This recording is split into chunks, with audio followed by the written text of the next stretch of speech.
sama-sama mendalilkan bahwa perkawinan ini tidak dapat dipertahankan lagi, ya. Jadi sebenarnya koheren lah, atau sama atau sejalan dengan gugatan, sehingga dalam petitumnya pun pihak tergugat meminta kepada Majelis Hakim yang mulia untuk menyatakan perkawinan itu diputuskan.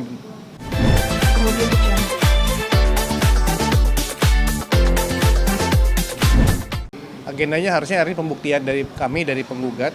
Namun mendapatkan kabar dari Majelis Hakim bahwa Ketua Majelis sedang berhalangan karena sakit gitu ya, mendadak. Sehingga karenanya persidangan yang harusnya dilaksanakan hari ini dengan pembuktian harus ditunda selama 1 minggu ke tanggal 10. Ya, ke tanggal 10. Dengan agenda yang sama, pembuktian, dan juga nanti kita akan hadirkan saksi juga di tanggal 10. Oh, saksi ini dari pihak? Dari penggugat juga. Penggugat ya. Ini siapa Bang? Saksinya apa? Iya, kemungkinan enggak sih. Kerabat, rekan yang mengetahui persis mengenai kriteria saksi ya, harus melihat, mendengar, dan mengalami sendiri. Itu berapa orang kayaknya saksinya? Rencananya sih 2 orang. Iya. Yang mengetahui rumah tangga langsung? Iya, persis.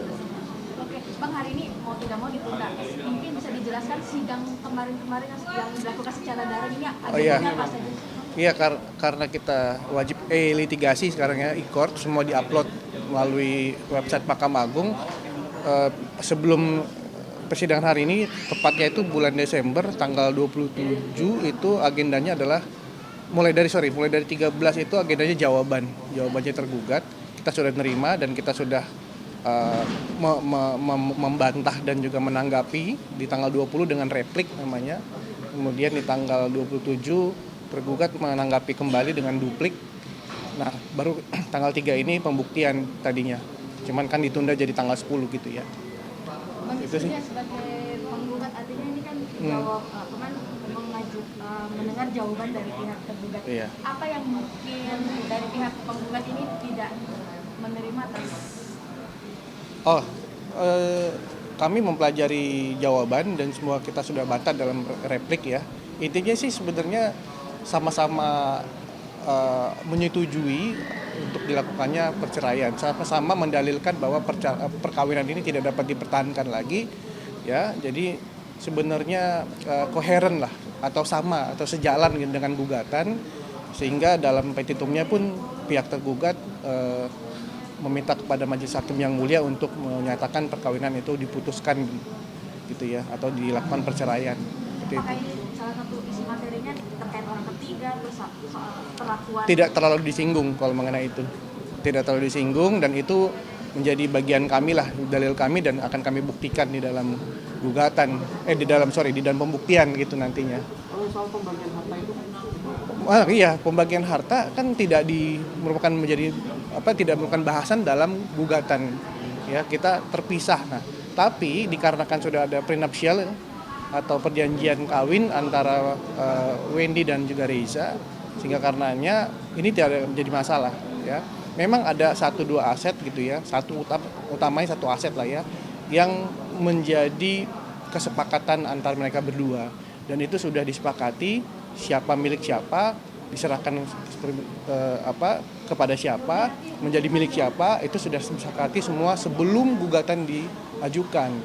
Ya, sudah disepakati, dibuat akta notaris, sudah dibuat secara sah, mengikat, dan sudah dibuat balik nama ya. Dan itu semua menjadi miliknya Wendy semua gitu. Jadi murni kesepakatan di luar dari pokok perkara dalam materi gugatan perceraian gitu ya. Karena memang hukum acara perdata untuk bagi yang non muslim, gugatan mengenai gunung gini atau harta bersama itu tidak bisa disatukan dengan gugatan perceraian gitu, harus dipisah. Nah, gitu. So, berarti minggu depan Wendy ada kemungkinan mau datang atau? Sepertinya tidak sih, belum ada agenda Wendy ikut, cuman si saksinya aja nanti akan hadir. Apakah nanti Wendy akan ikut atau tidak, belum ada konfirmasi dari yang bersangkutan. Bang Disko, artinya selama persidangan ini ada pihak dari Wendy sendiri yang merasa keberatan atas mungkin jawaban atau dari pihak Reza Arab sendiri? Wendy? Ya, sebetulnya karena isi jawabannya itu pokoknya adalah menyetujui gugatan sih, nggak terlalu masalah sebetulnya ya. Tinggal bagaimana kita bisa meyakinkan majelis bahwa syarat-syarat perceraian itu ya, yaitu ada ya pertengkaran yang tidak dapat diselesaikan lagi itu harus kita buktikan semua ke majelis, karena itu kan hukumnya seperti itu ya. Kita nggak boleh dalam hukum Indonesia ini tidak boleh sama-sama mau bercerai terus sepakat kedua belah pihak terus udah selesai, nggak bisa gitu. Kita harus buktikan. Nanti kalau misalnya majelis beranggapan bahwa ini seharusnya masih bisa didamaikan, nanti bisa ditolak gugatan gitu. Oleh karena itu kita masih memiliki beban pembuktian untuk membuktikan dan meyakinkan majelis bahwa ini memang bukti-buktinya sudah mengarah kepada perbuatan-perbuatan yang tidak dapat lagi ditoleransi dalam hubungan perkawinan gitu ya. Sehingga karenanya kita mohon majelis hakim untuk mengabulkan gugatan perceraian gitu. Itu bikin lama kali ya Bang, artinya pembuktian dari selama rumah tangga supaya Ya semua udah lengkap, tadi kita udah bawa semua buktinya hari ini, ada video, ada rekaman dan lain-lain lah, ada foto, ada transkrip dan lain-lain lah gitu ya. Tapi ya memang karena terjadi keadaan yang di luar kapasitas kita atau di luar kuasa kita sehingga harus ditunda persidangannya menjadi minggu depan gitu. Bang, itu Bang Mota tadi pembuktian Abang bilang, apakah memang ini sempat mengalami tindakan tidak menyenangkan arti selama berumah tangga atau seperti apa sih Bang? Nah itu kita bahas setelah pembuktian aja ya. Menjadi pokok persidangan soalnya, bahasan persidangan. Ya, gitu. Terima kasih, Bang. Siap, sama-sama. Thank you semua. Selamat nonton. Kemudian